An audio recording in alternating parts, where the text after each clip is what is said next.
2 minute. एक गाना जो तो दीदी का फरमाइश था और ये फरमाइश हम जरूर पूरा करेंगे। जरा मेरे इधर आइए, इधर आइए, इधर आइए। पता है ये लाइन दीदी बोल रही है हमसे, ठीक है?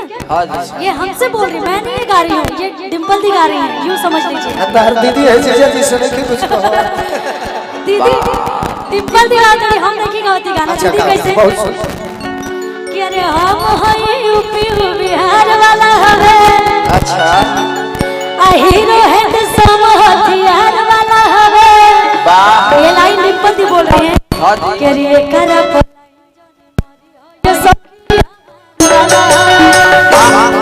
ये लाइन गाना सुनी डिम्पल जी देख लाएंगे। ये लाइन दीदी गाएगी तो ज्यादा अच्छा लगेगा आपको। अरे आवाज में तो मधुरता है ना। क्यों चाहती हो गाने का सत्यानाश हो जाए?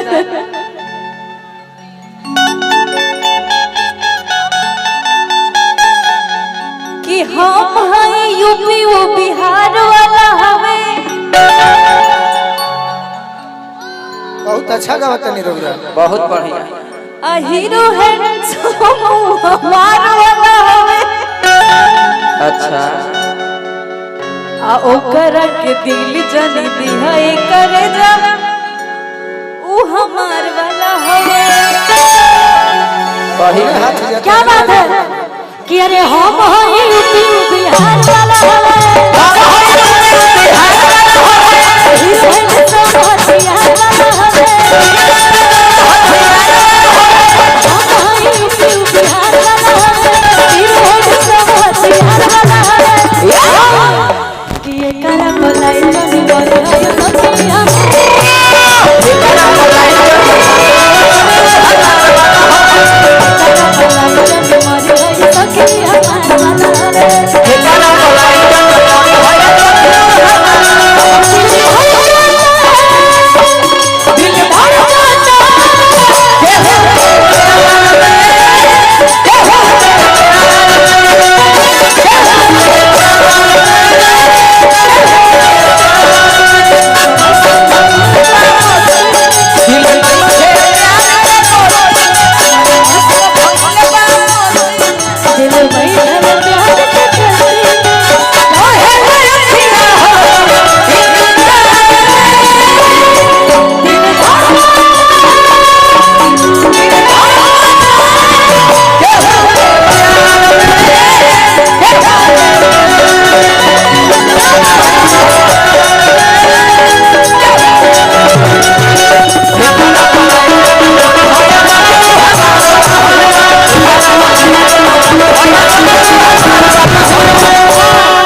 बहुत अच्छा। ये गाना में डिम्पल दी मेन लीड की है और गाना बहुत ही अच्छा था। और उसमें किशारी भी गाते, मैं गाई थी कि टेंगे टेंगे भौजी टेंगे टेंगे, अरे बेचता नी ठेला पलीची देवरू, डाब बेचे डाब अनि मन से ले लो बिछी बिछी देवरू, ले नहीं लेगा तो सजा को देंगे, कि नहीं लेगा तो सजा को देंगे।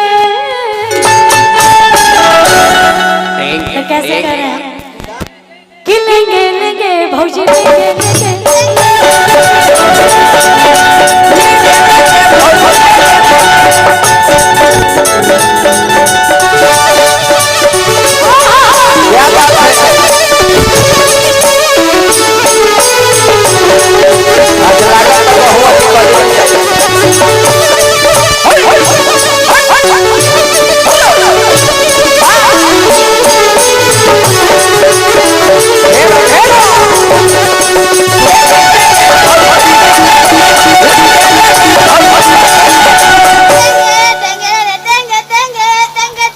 अरे चुप रहा। अरे कि पापा जी के मम्मी जी के महारा के बावजूद के महारा के बावजूद के अरे दिल बोलना खुद के चोरा में आ गई हो खुद के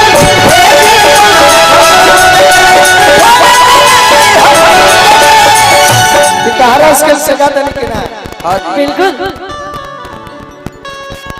कि तहरा लले लाले ओ हवा से मोध छुएला क्या बात है छुए अकाजा लाले मलखीता के करे छुएला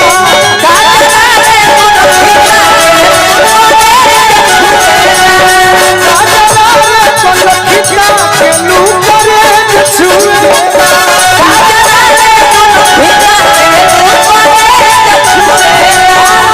बोलिए बोलिए कि तहरा में सवाद भेटाई कैसन पूछलो कैसन भेटाई कि तहरा में सवाद भेटाई अरे लला बुधिया अमरूद के अरे ये सुबनिया खमूद के बोला गया जय हसूद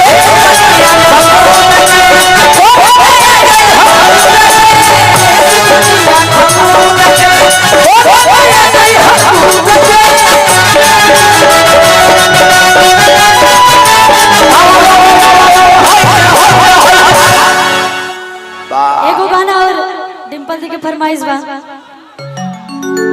इहो के तनोने रखे सब है हेलो अच्छा ये तो संजीत भैया किया वया से टाटर संगे क्वार्टर पिलाई दे आ पूरा